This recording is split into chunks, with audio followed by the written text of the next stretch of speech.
नमस्कार। नेपाल टेलिभिजन समाचारमा स्वागत छ। म श्वेता सिन्हा। म सुरेन्द्र पौडेल। सुरुमा प्रमुख समाचार। एमसीसी सम्झौता अनुमोदनका विषयमा प्रतिनिधि सभामा भोलि सैद्धान्तिक छलफल हुने कार्यसूची सार्वजनिक। दलका नेताहरू भेटवार्तामा व्यस्त। एमसीसी सम्झौतामाथिको संसदीय छलफलमा अनिवार्य उपस्थित हुन सांसदलाई नेपाली काङ्ग्रेसको व्हिप। लोकसभाले पनि जारी गर्यो अनिवार्य उपस्थितिको निर्देशन। अति आवश्यक काम बाहेक युक्रेनमा नबस्न परराष्ट्र मन्त्रालयको अनुरोध। हाललाई युक्रेन भ्रमणमा स्थगित गर्न सबै नेपालीलाई अपिल। युक्रेनमाथि हस्तक्षेप गरेको भन्दै अमेरिका र युरोपेली मुलुकहरूद्वारा रुसमाथि आर्थिक प्रतिबन्धको घोषणा। एकतर्फी धारणा नबनाउन रुसी राष्ट्रपति पुतिनको चेतावनी। बहुमुखी कलाकारिताका धनी जयानन्द लामाको निधन। जयानन्दको निधनमा कलाकारिता क्षेत्रसँगै राष्ट्रपति र प्रधानमन्त्रीबाट पनि शोक प्रकट। र आइसिसी टी20 विश्व वरियता क्रममा नेपाल 2 स्थान तल झर्दै 15औं स्थानमा। खेलाडीको व्यक्तिगत वरियतामा भने ठूलो सुधार।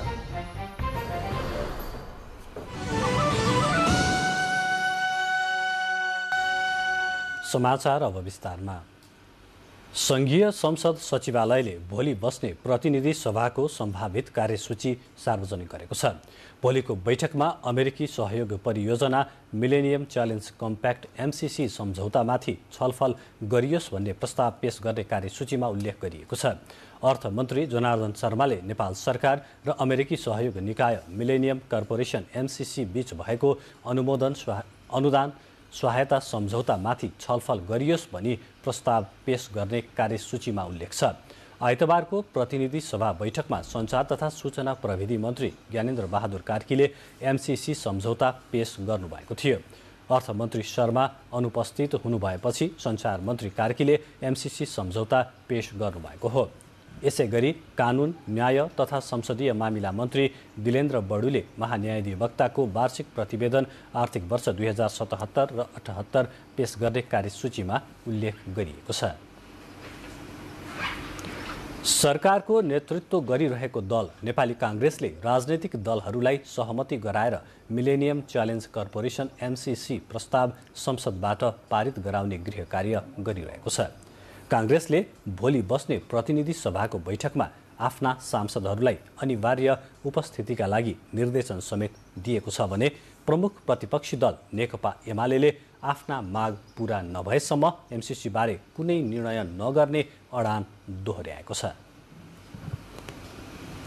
अमेरिकी सहयोग नियोग सम्बन्धी सम्झौता एमसीसी बारे राजनैतिक दलहरूबीच औपचारिक तथा अनौपचारिक भेटघाट र छलफल तीव्र बनेको छ। प्रधानमन्त्री तथा मन्त्रीहरूले मात्र नभई सत्तारूढ दल नेपाली काङ्ग्रेसका नेताहरूले पनि अन्य दलका नेताहरूसँग भेटघाट गरिरहनु भएको छ।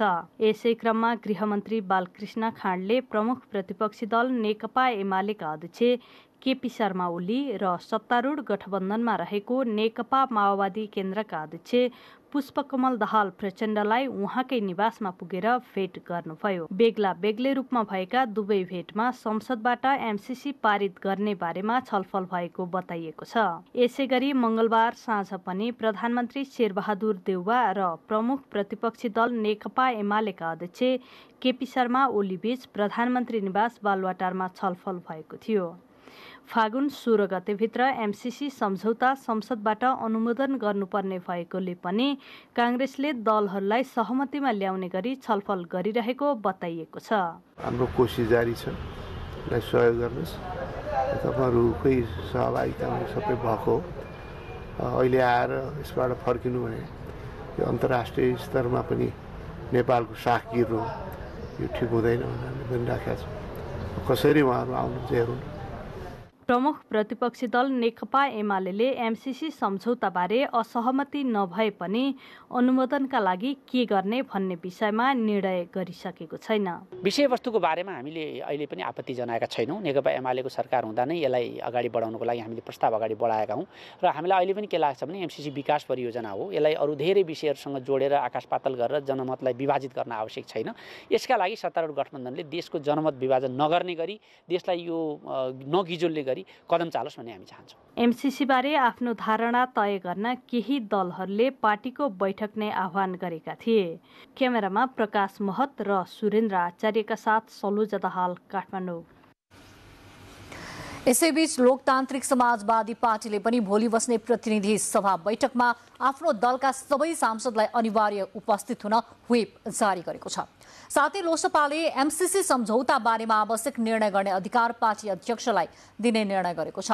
पार्टी कार्यालय बबरमहलमा बसेको लोसपा संसदीय दलको बैठकले एमसीसीका विषयमा निर्णय गर्ने अधिकार अध्यक्ष महन्त ठाकुरलाई दिने निर्णय गरेको नेता लक्ष्मण लाल कर्णले जानकारी दिनुभयो। अध्यक्ष ठाकुरको निर्णयलाई पार्टीले सर्वसम्मत रूपमा स्वीकार गर्ने उहाँले बताउनुभयो।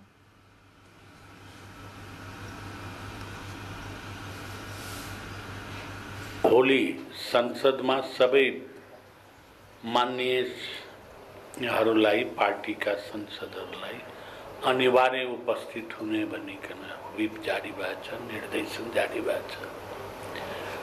र दोस्रो कुरो एमसीसी बारेमा निर्णय गर्ने सम्पूर्ण अधिकार लोसपा पार्टीका अध्यक्ष महन्त ठाकुरजीलाई दिएको छ। उहाँले जुन निर्णय गर्नुहुन्छ त्यसको सबै सांसदहरूले मान्नुपर्ने हुन्छ। प्रतिनिधि सभामा लोसपाका 13 जना सांसद रहेका छन्।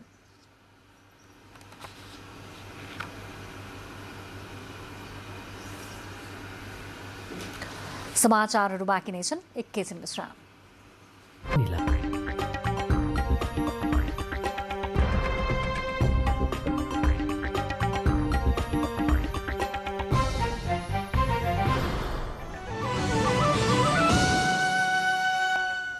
विश्रामपछि स्वागत छ। अब बाँकी समाचार। राष्ट्रपति विद्यादेवी भण्डारी समक्ष आज कोलम्बिया, क्युबा र कजाखस्तानका गैर आवासीय राजदूतहरूले आफ्नो ओहदाको प्रमाणपत्र पेश गर्नुभएको छ। राष्ट्रपति भवनमा आयोजित छुट्टा छुट्टै समारोहमा नेपालका लागि कोलम्बियाका गैर आवासीय राजदूत मरियाना पाचेको मोन्टेस,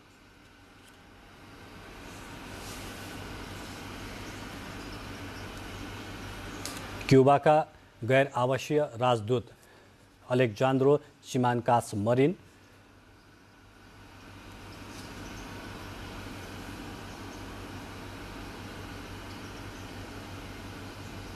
र कजाखस्तानका गैर आवासीय राजदूत नुरलान जालगास बयफले आफ्नो ओहदाको प्रमाणपत्र पेश गर्नुभएको राष्ट्रपतिको कार्यालयले जनाएको छ।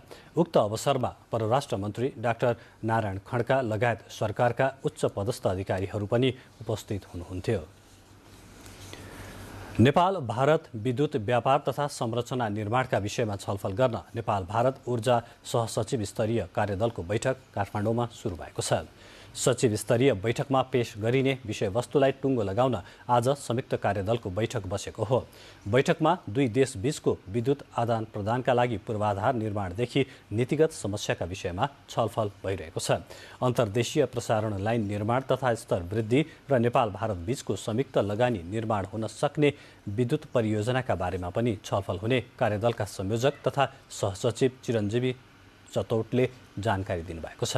आजको बैठकमा बुटवल गोरखपुर 400 केभी प्रसारण लाइन निर्माण, मुजफ्फरपुर ढल्केबर 400 केभी प्रसारण लाइनको विषय पनि छलफलको सूचीमा छ। यस पटकको बैठकमा नेपालमा सौर्य ऊर्जाको सम्भाव्यताका बारेमा पनि छलफल हुने कार्यक्रम रहेको छ। कार्यदलले निर्णय गर्न सक्ने विषयमा कार्यदलले निर्णय गरेर सहमतिका लागि र निर्णय हुन नसक्ने विषय निर्देशक समितिमा छलफल गरेर टुङ्गोमा पुर्याउने प्रयास भइरहेको छ। कार्यदलको नेपाली टोलीको नेतृत्व ऊर्जा सहसचिव चिरञ्जीवी चतौट र भारतीय पक्षको ऊर्जा सहसचिव घनश्याम प्रसादले गर्नुभएको छ। आज तय भएर अन्तिम टुङ्गो लागेका विषयलाई भोलि हुने संयुक्त निर्देशक समिति बैठकमा पेश गरिने कार्यक्रम छ। संयुक्त निर्देशक समितिको नेतृत्व नेपालका तर्फबाट ऊर्जा सचिव देवेन्द्र कार्कीले गर्नुहुनेछ भने भारतीय पक्षको नेतृत्व त्यहाँको ऊर्जा सचिव आलोक कुमारले गर्नुहुनेछ। युक्रेनमा सम्भावित आक्रमणले तनाव बढ्दै गएपछि परराष्ट्र मन्त्रालयले अति आवश्यक काम बाहेक युक्रेनमा नबस्न अनुरोध गरेको छ। मन्त्रालयले आज सूचना जारी गर्दै युक्रेनमा बसोबास गर्ने वा भ्रमणमा जाने नेपालीहरूलाई सतर्कताका लागि आग्रह गरेको हो। मन्त्रालयले अति आवश्यक अवस्थामा बाहेक हाललाई युक्रेन भ्रमण स्थगित गर्न भन्दै अत्यावश्यक परेर त्यहाँ बस्नु परेमा बाहेक उपलब्ध व्यावसायिक हवाई उडानको उपयोग गरी स्वदेश फर्किन अनुरोध गरेको छ। नेपाली दूतावास बर्लिनमा युक्रेनमा रहेका 38 भन्दा बढी नेपाली नागरिक सम्पर्कमा रहेको र उनीहरू सबै सकुशल रहेको जानकारी प्राप्त भएको भन्दै मन्त्रालयले युक्रेनमा रहेका नेपाली नागरिकले आवश्यक परेमा बर्लिन र मस्को स्थित नेपाली दूतावासमा सम्पर्क गर्न सक्ने पनि जनाएको छ। यसैबीच युक्रेनमाथि हस्तक्षेप गरेको भन्दै अमेरिकाले रुसमाथि प्रतिबन्धको घोषणा गरेको छ। देशको सीमा बाहिर पनि आफ्नो सेना परिचालन गर्न रुसी संसदले राष्ट्रपति भ्लादिमिर पुटिनलाई अधिकार प्रदान गरेपछि अमेरिकी राष्ट्रपति जो बाइडेनले रुसमाथि आर्थिक प्रतिबन्धको घोषणा गर्नुभएको हो। विद्रोहीको नियन्त्रणमा रहेको युक्रेनका 2 क्षेत्रलाई रुसले स्वतन्त्र भएको मान्यता दिएपछि बेलायतसहित अन्य युरोपेली मुलुकहरूले पनि रुसमाथि प्रतिबन्ध लगाउने अमेरिकी निर्णयलाई समर्थन गरेका छन्। उनीहरूले रुसले युक्रेनमाथि थप अतिक्रमण गरी प्रतिबन्धहरू बढाउँदै लगिने चेतावनी समेत दिएका छन्। कुनै देशको आक्रमणलाई रोक्न वा अन्तर्राष्ट्रिय कानून उल्लङ्घन गरेको विरुद्धमा लगाइने यस्ता प्रतिबन्धलाई आक्रमणकारी वा हस्तक्षेपकारी देशलाई दिने सामान्य सजायको रूपमा लिइन्छ। रुसको अर्थतन्त्रमा ग्यास तथा इन्धनको व्यापारको ठूलो भूमिका रहेकाले युरोपेली र अमेरिकी देशहरूले रुसबाट ग्यास तथा इन्धन खरिद नगरेमा रुसको अर्थतन्त्रमा ठूलो असर पुग्न सक्ने अनुमान गरिएको छ। उता रुसका राष्ट्रपति पुटिनले आफ्ना नागरिकहरूको सुरक्षा र राष्ट्रिय स्वार्थ पहिलो प्राथमिकता भएको बताउनु भएको छ। पश्चिमा मुलुकहरूले युक्रेन समस्या समाधानका लागि आफ्नो प्रस्ताव अस्वीकार गरेर एकतर्फी धारणा बनाइरहेको भन्दै त्यसो नगर्न उहाँले चेतावनी पनि दिनुभएको छ। यसबीच अमेरिकी राष्ट्रपति जो बाइडेनले रसियाली राष्ट्रपतिसँग वार्ता गर्नुको कुनै औचित्य नभएको बताउनु भएको छ। समाचारहरू बाँकी नै छन्, एकैछिन विश्राम।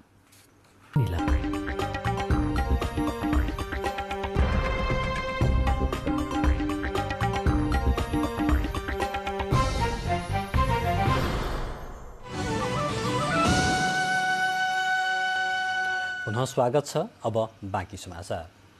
काठमाडौँ उपत्यकामा एक सातादेखि फोहोर उठ्न सकेको छैन। सडक किनारामा फोहोर थुप्रिँदा हिँड्ने बटुवादेखि सर्वसाधारण समस्यामा परेका छन् भने शहरका चोक दुर्गन्धित भएका छन्। फोहोर विसर्जन हुन नसक्दा उपत्यकाको मुख्य चोकमा फोहोर थुप्रिएको छ।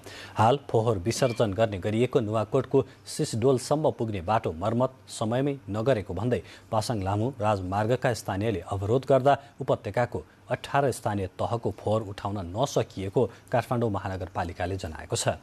राजमार्ग मर्मतको काम सडक विभागको भएकोले तत्काल सडक निर्माण गरी स्थानीयको अवरोध हटाउनुपर्ने भनाई महानगरपालिकाको छ। 2070 सालदेखि राजमार्ग मर्मतको काम सुरु गरिए पनि ठेकेदार कम्पनीले अहिलेसम्म सडक नबनाउँदा समस्या आएको हो। हाल बन्चरे डाँडामा दीर्घकालीन फोहोर व्यवस्थापन स्थल निर्माण भइरहेको र निर्धारित समयमा काम सम्पन्न नहुँदा समस्या भएको बताइएको छ।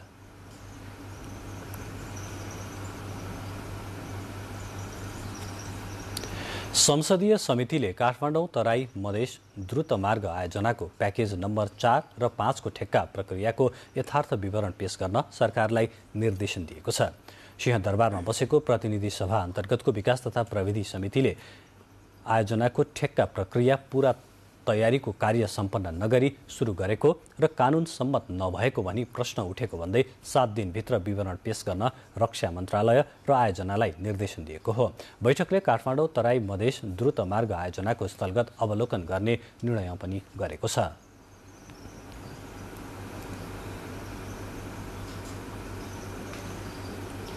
बैठकले आयोजना अध्ययनका लागि गठित उपसमितिको म्याद 2 महिनाका लागि थप गर्ने निर्णय गरेको समितिका सभापति कल्याणी खड्काले जानकारी दिनुभयो। राष्ट्रपति विद्यादेवी भण्डारीले प्रसिद्ध लोकगीत सङ्कलक गायक तथा अभिनेता जयन्त लामाको निधनप्रति दुःख व्यक्त गर्नुभएको छ। उहाँले आज ट्विट गर्नुहुँदै गायक लामाको निधनले नेपाली कलाकारिता क्षेत्रले ठूलो क्षति बेहोर्नु परेको उल्लेख गर्नुभएको छ। दुःखको यस घडीमा स्वर्गीय लामाको शोकाकुल परिवारप्रति गहिरो समवेदना प्रकट गर्नुभएको छ।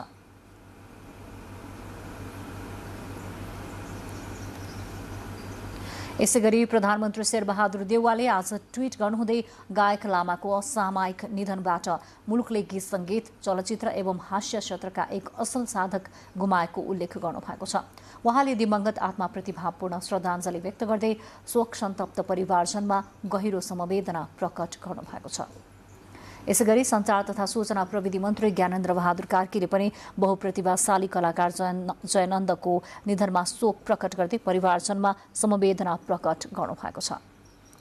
गायक तथा अभिनेता लामाको आज राति भक्तपुरमा गाडीबाट ओर्लिएर घरभित्र प्रवेश गर्ने क्रममा लडेर प्राण गएको अवस्थामा भेटिनु भएको पारिवारिक सूत्रले जनाएको छ।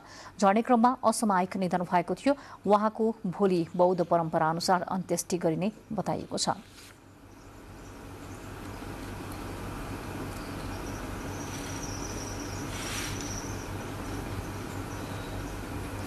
अहिले तपाईँ नेपाल टेलिभिजनको राति 8 बजेको समाचारका साथमा हुनुहुन्छ। समाचार बुलेटिनमा प्रमुख समाचार पुनः एकपटक।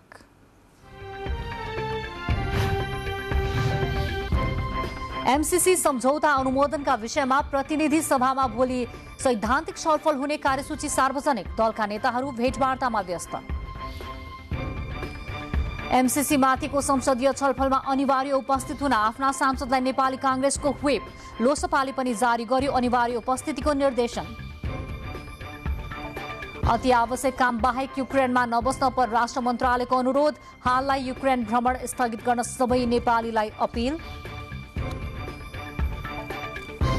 युक्रेनमाथि हस्तक्षेप गरेको भन्दै अमेरिका र युरोपेली मुलुकहरूद्वारा रुसमाथि आर्थिक प्रतिबन्धको घोषणा। एकतर्फी धारणा नबनाउन रुसी राष्ट्रपति पुटिनको चेतावनी। बहुमुखी कलाकारिताका धनी जयनन्द लामाको निधन। जयनन्दको निधनमा कलाकारिता क्षेत्रसँगै राष्ट्रपति र प्रधानमन्त्रीबाट पनि शोक प्रकट। र आइसिसी टी20 विश्व वरीयताका क्रममा नेपाल 2 स्थान तल झर्दै 15 स्थानमा। खेलाडीको व्यक्तिगत वरीयतामा भने ठूलो सुधार।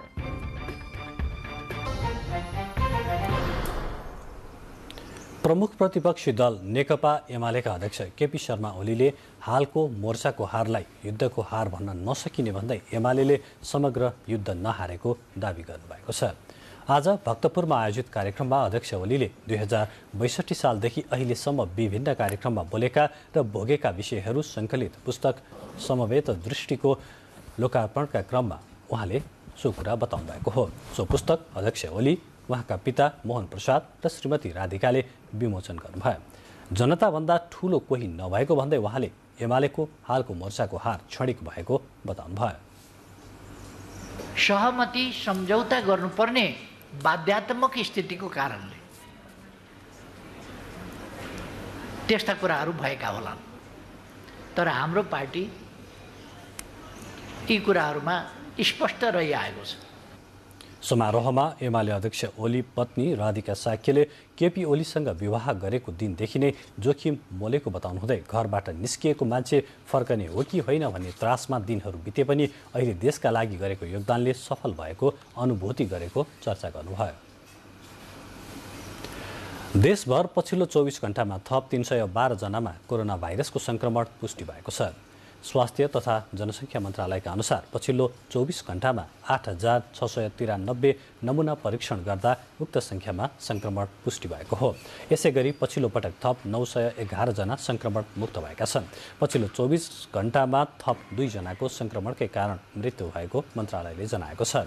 नेपालमा हाल संक्रमण मुक्त हुने दर 96.7% र मृत्यु दर 1.2% रहेको मन्त्रालयको तथ्याङ्क छ।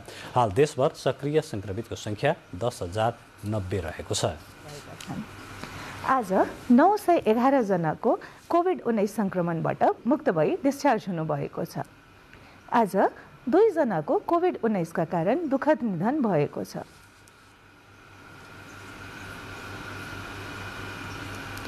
कोरोना परीक्षण गर्नका लागि 7 वटै प्रदेशमा प्रयोगशालाहरू स्थापना भएका छन्। कोरोनाको पहिलो लहरमा जस्तो परीक्षण गर्न कुनै समस्या नभएको राष्ट्रिय जनस्वास्थ्य प्रयोगशाला टेकुले जनाएको छ।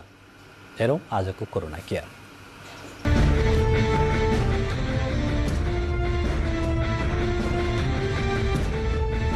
कोरोना संक्रमण दरमा कमी आएकाले कतिपय स्थानमा जनस्वास्थ्यका मापदण्ड पालनामा लापरवाही भइरहेको भन्दै विज्ञहरूले चिन्ता व्यक्त गरेका छन्। जनस्वास्थ्यका मापदण्डको पालनामा लापरवाही गर्दा जुनसुकै बेला पनि कोरोनाको अर्को लहर आउन सक्ने खतरा हुन्छ। सरकारले जारी गरेका स्वास्थ्य मापदण्डको पालना गर्न र कोरोना विरुद्धको खोप अनिवार्य लगाउन सरकारको आग्रह छ। कोरोनाको शंका लागेमा तत्काल परीक्षण गर्न राष्ट्रिय जनस्वास्थ्य प्रयोगशाला टेकुले अनुरोध गरेको छ। कोरोना परीक्षणका लागि आवश्यक पर्ने सबै सामग्रीहरू उपलब्ध छन्। निजी प्रयोगशालाहरूले कोरोना परीक्षण गर्नु पूर्व राष्ट्रिय जनस्वास्थ्य प्रयोगशालाबाट अनुमति लिनुपर्ने हुन्छ। नेपालमा अहिले हामीसँग कोरोनाको लागि जति परीक्षण उपलब्ध छन् अन्तर्राष्ट्रिय स्तरमा त्यो सबै नै परीक्षण उपलब्ध भइसकेको छ। जस्तो कि कोभिडको लागि रियल टाइम PCR, एन्टिजेन परीक्षण, सेल्फ टेस्टिङ र जिउमा एन्टिबडी बनेको छ कि छैन, जुन कि भ्याक्सिन लगाएपछि या पहिला इन्फेक्सन भएपछि हुन्छ, त्यसको लागि एन्टिबडी परीक्षण। सो नेपालमा यो सबै परीक्षणहरू उपलब्ध छ। अनुगमन नियमनको हिसाबले कुनै पनि प्रयोगशाला सञ्चालन गर्नु पूर्व PCR परीक्षण गर्नु पूर्व हामीसँग अनुमति लिनुपर्ने हुन्छ र त्यो मापदण्ड निजी र सरकारी दुईटैको एकै खाले मापदण्ड छ। त्यसका साथसाथै हाम्रो गुणस्तर नियन्त्रण कार्यक्रमहरू पनि सञ्चालन हुन्छन्। सबै प्रयोगशालाले त्यसमा पनि भाग लिनुहुन्छ। राष्ट्रिय जनस्वास्थ्य प्रयोगशाला टेकुले देशका 7वटै प्रदेशमा PCR परीक्षण हुने गरेको जनाएको छ। यसैगरी एन्टिजेन परीक्षण गर्न पनि सजिलै सकिन्छ। स्थानीय तहहरूसँग समन्वय गरेर कोरोना परीक्षण गर्न सकिनेछ। कोरोनाको शंका लागेमा अनिवार्य परीक्षण गर्न र जनस्वास्थ्यका मापदण्डको पालना गर्नुपर्नेमा विज्ञहरूको जोड छ। हुन त हाम्रो 7 प्रदेशमा सरकारी स्तरमै PCR प्रयोगशालाहरू उपलब्ध भइसकेको अवस्था छ। कतिपय स्वास्थ्य संस्थाहरूले नमुना सङ्कलन गरेर त्यो PCR प्रयोगशालासम्म पुर्याइदिने व्यवस्था पनि गर्नुभएको छ र त्यसका साथसाथै एन्टिजेन परीक्षण सजिलै थोरै समयमा र कम दक्षता भएको व्यक्तिबाट पनि गर्न सकिने हुनाले यो एन्टिजेन परीक्षण पनि उपलब्ध भएको अवस्था छ, जुन ग्रामीण भेगको लागि चाहिँ अत्यन्त उपयुक्त हुन सक्छ। त्यसैले केही तपाईहरुलाई अझ डाउट छ, शंका उपशंका या केही अन्य थप जानकारी छ भने आफ्नो पालिकामा गएर पनि लिन सक्नुहुन्छ। विदेश जाने परियोजनको हकमा कोरोना परीक्षण नतिजा सबै सरकारी प्रयोगशाला तथा मापदण्ड बमोजिमका अस्पतालमा आधारित ए वर्गका प्रयोगशालाहरूबाट मात्र परीक्षण हुने र प्राप्त रिपोर्टमा सम्बन्धित व्यक्तिको फोटो र QR कोड भएको हुनुपर्नेछ। विगत 2 वर्षदेखि राष्ट्रिय जनस्वास्थ्य प्रयोगशाला हामी एक दिन पनि बन्द गरेका छैनौँ। कोरोना टेस्टको हिसाबले चाहे त कुनै फेस्टिभलको दिन होस्, दशैं, तिहार, शनिबार, अरू सार्वजनिक बिदा हामी जहिले पनि खुला छौँ र त्यो ट्राभल गर्नेको लागि मात्र होइन कि जोसुकैको लागि पनि नै। र त्यसका साथसाथै हाम्रो निजी प्रयोगशालाहरू पनि शनिबार पनि कतिपयले सेवा दिइरहनु भएको छ। सो विदेश जानेको हकमा पनि विदेश जाने प्रयोगशालाहरूको सूची हामीले आफ्नो वेबसाइटमा पनि लिस्ट गरिदिएका छौँ। यसमा सबै सरकारी प्रयोगशाला र A क्याटेगोरीको निजी प्रयोगशाला र 100 बेडको अस्पताल भएको प्रयोगशाला ती सबैले विदेश जानेको लागि परीक्षण गर्न सक्छन्। एउटै रिक्वायरमेन्ट चाहिँ के छ भने उहाँहरूको रिपोर्टमा चाहिँ QR कोड र फोटो ID हुनु पर्यो। त्यति चाहिँ अस्योर गर्ने, त्यो QR कोड र फोटो ID उपलब्ध गराउन सक्ने र यी मापदण्ड पुगेका प्रयोगशालाहरूले चाहिँ विदेश जानेको परीक्षण गर्न सक्नुहुन्छ। कोरोना संक्रमण दरमा कमी आएको भए पनि जनस्वास्थ्यका मापदण्डको पालना अनिवार्य गर्नुपर्ने हुन्छ। यसैगरी सरकारले तोकेको उमेर समूह अनुसार कोरोना विरुद्धको खोप लगाउन समेत सरकारको आग्रह छ। कोरोना संक्रमणको जोखिम कम भएपछि म्याग्दीको तातोपानी कुण्डमा स्नान गर्नेहरूको संख्या बढ्दै गएको छ। जिल्लाको बेनी नगरपालिका 4 नम्बर वडामा पर्ने प्राकृतिक उपचारको चिकित्सालयको रूपमा विकसित हुँदै गएको तातोपानी कुण्डमा स्नान गर्ने बिरामीहरू बढेका हुन्। कुण्ड यही फागुन महिनाको पहिलो सातादेखि सर्वसाधारण तथा बिरामीका लागि पुनः खुल्ला गरिएको छ। हिजो आज कुण्डमा दैनिक महिला 200 जना र पुरुष 100 जनाले नियमित स्नान गरिरहेको तातोपानी कुण्ड व्यवस्थापन समितिका अध्यक्ष वीरेन्द्र मान साक्यले जानकारी दिनुभएको छ। तातोपानी कुण्डमा मुख्य पोखरी सहित बाहिरका 2वटा पोखरी, 3वटा बाथटब र धारामा नुहाउन पाइन्छ। जमिन मुनिबाट 48 डिग्री सेन्टिग्रेडको तापक्रममा बिरे नुनको स्वास सहित निस्कने तातोपानीको कुण्डमा डुबुल्की मारेपछि बाथरोग, गानोगोला, युरिक एसिड लगायतका चिसोका कारण उत्पन्न हुने रोगहरू निको हुने जनविश्वास रहिआएको छ। इलामको फाल्गुनन्द सुकी लुम्बा विमानस्थलमा आजदेखि तारा एयरले व्यावसायिक उडान सुरु गरेको छ। इलाम नगरपालिकासँगको समझदारी अनुसार तारा एयरले काठमाडौँदेखि इलाम हप्ताको 2 दिन उडान भर्ने भएको हो। सो एयरलाइन्सले आज काठमाडौँबाट इलाममा 11 जना र काठमाडौँ फर्कदा 15 जना यात्रुको उडान भरेको छ। इलामको पर्यटन प्रवर्धनमा हवाई सेवाको प्रभावकारिता अभिवृद्धि र फाल्गुनन्द सुकिलुम्बा विमानस्थलबाट नियमित उडान विषयक अन्तर्क्रियामा हवाई यातायात र पर्यटन व्यवसायमा संलग्न व्यक्तिहरूले हवाई यातायातका कारण देशको राजधानी र चियाको राजधानीलाई सजिलै जोड्ने काम भएको बताउनुभयो। इलाममा हवाई यातायात सञ्चालनले करिब 14 घण्टाको यातायात अवधि घटेर 1 घण्टामा सीमित भएको छ। समाचारहरू बाँकी नै छन्, एकैछिन विश्राम।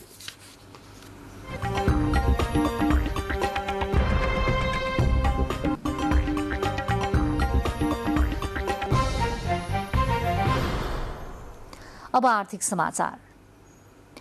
नेपाल सरकार अहिले 17 खर्ब 28 अर्ब रुपियाँ भन्दा बढी ऋणमा रहेको सरकारकै प्रतिवेदनले देखाएको छ। आन्तरिक र वैदेशिक ऋण गरी कुल गृहस्थ उत्पादनको 40% ऋणमा नेपाल छ। सरकारको ऋण दायित्व 17 खर्ब 28 अर्ब रुपियाँ नागेको छ। यसमा आन्तरिक ऋण 7 खर्ब 79 अर्ब र वैदेशिक ऋण 9 खर्ब 48 अर्ब रुपियाँ पुगेको छ। सार्वजनिक ऋण व्यवस्थापन कार्यालयले प्रकाशित गरेको सार्वजनिक ऋण सम्बन्धी प्रतिवेदन अनुसार चालु आर्थिक वर्षको 6 महिनामा कुल गृहस्थ उत्पादन जीडीपीको तुलनामा ऋणको अनुपात 40.39% पुगेको छ। नेपालको जनसङ्ख्यालाई आधार मान्दा अहिले एक व्यक्तिको थाप्लोमा 59,225 रुपियाँ ऋण लागेको छ। असार मसान्तभन्दा यो पुष मसान्तको तुलना गर्दाखेरिमा आन्तरिक ऋणतर्फ चाहिँ 23 अरबले घट्या छ, वैदेशिक ऋणतर्फ चाहिँ 14 अरबले बढ्या छ। यसपटक चाहिँ कोइन्सिडेन्टली 16 अरब जति हाम्रो एक्सचेन्ज गेन देखिन्छ वैदेशिक ऋणतर्फ। ऋण चाहिँ नेपाल सरकारको वर्ल्ड ब्याङ्क र एसियाली विकास ब्याङ्कको ऋण छ। त्यो ऋण भने प्रायः जस्तो कस्तो मोडलमा आउँछ भने नेपाल सरकारले खर्च गरेपछि बिल भरपाई जुटाएर त्यो काम सकिएपछि चाहिँ शोध भर्न माग्ने प्रकृतिको ऋण धेरै हुन्छ। त्यो हिसाबले उनीहरूले तोकेको भन्दा फरक सेक्टरमा खर्च गरेको केसमा शोध भर्न आउँदैन र पहिल्यै पनि उनीहरूसँग पूर्व स्वीकृति लगाएका धेरै कन्ट्रोल मेजरहरू हुन्छन्। वैदेशिक ऋण चाहिँ सरकारले जहाँ भन्नु त्यहीँ खर्च गर्नुपर्ने हुन्छ। आन्तरिक ऋणको हकमा पनि सरकारले एउटा लेभलमा यहाँ खर्च गर्छु भन्ने हिसाबले प्लान गरे हुन्छ, तर आन्तरिक ऋणको हकमा चाहिँ हामी अलिकति फ्लेक्सिबल हुन सकिन्छ। सार्वजनिक ऋण वृद्धि हुँदा मुलुकको अर्थतन्त्र सङ्कट उन्मुख भएको चित्रण गरिए पनि नेपालको ऋण अन्य विकसित र अल्पविकसित मुलुकको तुलनामा भने न्यून रहेको सार्वजनिक ऋण व्यवस्थापन कार्यालयले जनाएको छ। प्रत्येक वर्षको बजेटमा सरकारले सार्वजनिक ऋण कति लिने भन्ने प्रक्षेपण गर्छ। सरकारले बजेट घाटा पूरा गर्न ऋण लिने गर्छ। यस्तो ऋणलाई सार्वजनिक ऋण भनिन्छ। सरकारले लिने यस्तो ऋणको उपयोगिताका बारेमा भने प्रश्न उठ्दै आएको छ। क्यामेरामा प्रकाश महतका साथ एलिजा उप्रेती, नेपाल टेलिभिजन, काठमाडौँ। प्रसङ्ग आर्थिक समाचारकै छ। भूमि व्यवस्था तथा अभिलेख विभागले घर जग्गा रोक्का तथा फुकुवा सम्बन्धी सबै कारोबार अबदेखि अनलाइन मार्फत गर्ने भएको छ। देशका 126 मालपोत कार्यालयबाट अनलाइन सेवा सुरु गर्ने तयारी विभागले गरेको छ। घर जग्गा रोक्का तथा फुकुवाको कारोबार अनलाइन मार्फत गर्न पाउने व्यवस्था गर्न भूमि व्यवस्था तथा अभिलेख विभागले सफ्टवेयर निर्माणको काम सुरु गरेको छ। प्राविधिक टोलीले देशभरका 126वटै मालपोत कार्यालयमा सफ्टवेयर सम्बन्धी काम गरिरहेको विभागले जनाएको छ। बैंक, वित्तीय संस्था, सहकारी सञ्चय कोषलाई पनि अनलाइन प्रणालीमा जोड्ने गरी सफ्टवेयर निर्माण भइरहेको छ। सञ्चय कोष र चाहिँ लगानी कोषमा हामी चाहिँ नेपालभरि नै हामी जान खोजिरहेका छौँ। यसले के गर्छ भन्दाखेरि पहिलो त चाहिँ यो हाम्रो चाहिँ कस्ट मिनिमाइज हुन्छ भन्दाखेरि व्यक्तिको जुन खर्च हुन्छ, ऋणीको खर्च हुन्छ, त्यसमा मिनिमाइज हुन्छ। समयको पनि बचत हुने भयो। ऊ चाहिँ मालपोत कार्यालय धाइरहनै परेन। आफ्नो बैङ्कको उसमा चाहिँ ऋण जहाँबाट लिने हो उसले त्यहाँसम्म आयो भने अर्को कार्यालय चाहिँ मालपोत कार्यालय गइरहनु परेन। बैङ्कको कर्मचारी पनि मालपोत कार्यालय गइरहनु परेन। त्यहाँ समयको पनि बचत भयो, कस्टको पनि बैङ्कलाई चाहिँ थप व्यवहारबाट पनि चाहिँ बचत भयो भने हाम्रो कर्मचारीमा पनि कार्यालयमा नि के भिडभाड कम हुने भयो। अनलाइन मार्फत घर जग्गा रोक्का तथा फुकुवा गर्नका लागि सेवाग्राहीले सम्बन्धित मालपोत कार्यालयको वेबसाइटमा गएर आवश्यक आफ्नो सबै कागजात अपलोड गर्न पर्नेछ। अपलोड गरेका कागजातहरू मालपोत कार्यालयको सफ्टवेयरले स्वीकार गरेपछि सेवाग्राहीको काम हुनेछ। अनलाइन कारोबार सञ्चालनमा आएपछि कुनै पनि मालपोत कार्यालयमा जान नपर्ने, समयको बचत हुने तथा मालपोत कार्यालयलाई भिडभाड व्यवस्थापन गर्न सजिलो हुने विश्वास विभागले लिएको छ। क्यामेरामा सुरेन्द्र आचार्यका साथ पवन वर्षा शाह, नेपाल टेलिभिजन, काठमाडौँ।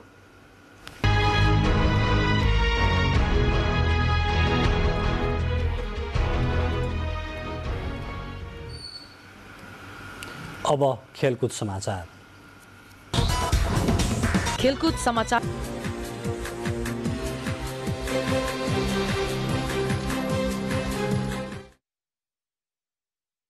समाचारमा स्वागत छ। आईसीसी टी20 विश्वकप वरियतामा नेपाल 2 स्थान तल झरेको छ। अन्तर्राष्ट्रिय क्रिकेट परिषद आईसीसीले सार्वजनिक गरेको वरियता क्रम अनुसार नेपाल 15औं स्थानमा आइपुगेको हो। यसअघि नेपाल 13औं स्थानमा रहेको थियो। 26 खेल खेलिरहेको नेपालको कुल 4795 अङ्क रहेको छ। नेपालको रेटिङ अङ्क भने 184 रहेको छ। भारत वरियतामा शीर्ष स्थानमा यथावत रहेको छ। इङ्ल्यान्ड दोस्रो स्थानमा झरेको छ भने पाकिस्तान तेस्रो स्थानमा रहेको छ। ओमानमा जारी आईसीसी पुरुष टी20 ग्लोबल छनौटमा नेपालले हिजो मात्र सेमिफाइनलमा युए विरुद्ध 68 रनको पराजय भोगेको थियो। आईसीसी टी20 क्रिकेटमा नेपालका 4 खेलाडीले भने शीर्ष 100मा स्थान बनाएका छन्। कप्तान सन्दीप लामिछाने र कुशल भुर्तेल सहित 4 खेलाडीले स्थान बनाउँदा अविनाश बोहराले भने पहिलो पटक शीर्ष 100मा स्थान बनाउन सफल भएका छन्।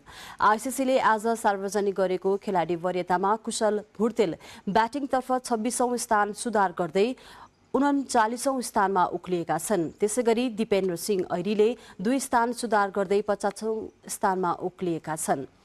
त्यस्तै नेपालका कप्तान सन्दीप लामिछाने भने बलिङतर्फबाट एकै पटक 20 स्थान सुधार गर्दै 43औं स्थानमा उक्लिएका छन्। पहिलो पटक शीर्ष 100मा स्थान बनाएका नेपालका फास्ट बलर अविनाश बोहरा भने बलिङतर्फ 86औं स्थानमा रहेका छन्। खेलकुद समाचारमा अब एकैछिन विज्ञापन। रुसको सेन्ट पिटरबर्गमा तय भएको च्याम्पियन्स लिगको फाइनल खेल तोकिएको स्थान रुसमा नहुने देखिएको छ। पछिल्लो समय रुस र युक्रेनको संकट बढ्दै जाँदा युरोपेली फुटबल महासंघ यूईएफए तत्काल खेलस्थल परिवर्तन गर्नुपर्ने माग उठिरहेका छन्, जसका कारण रुसको सेन्ट पिटरबर्गमा हुने निर्धारित च्याम्पियन्स लिगको फाइनल खेलमा असर पर्ने देखिएपछि अन्यत्र हुने सम्भावना बढेको हो। च्याम्पियन्स लिग 2021-22 को फाइनल आउँदो मेको अन्तिम साता आयोजना हुँदैछ। खेलकुद समाचार आजलाई यति नै। खेलकुद समाचारका साथ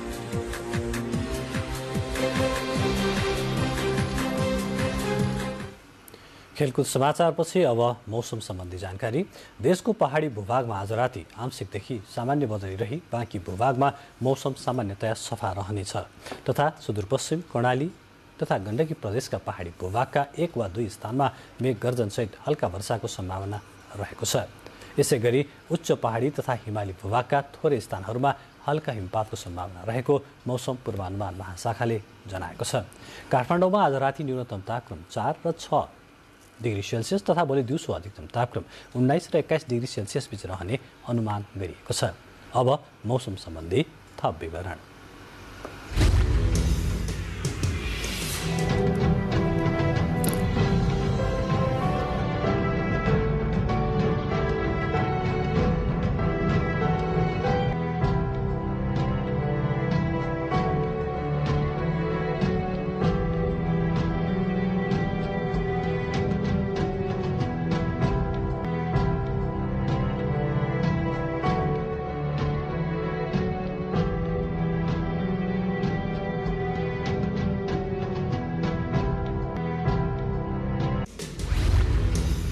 अब अन्त्यमा बुलेटिनका प्रमुख समाचार फेरि एकपटक।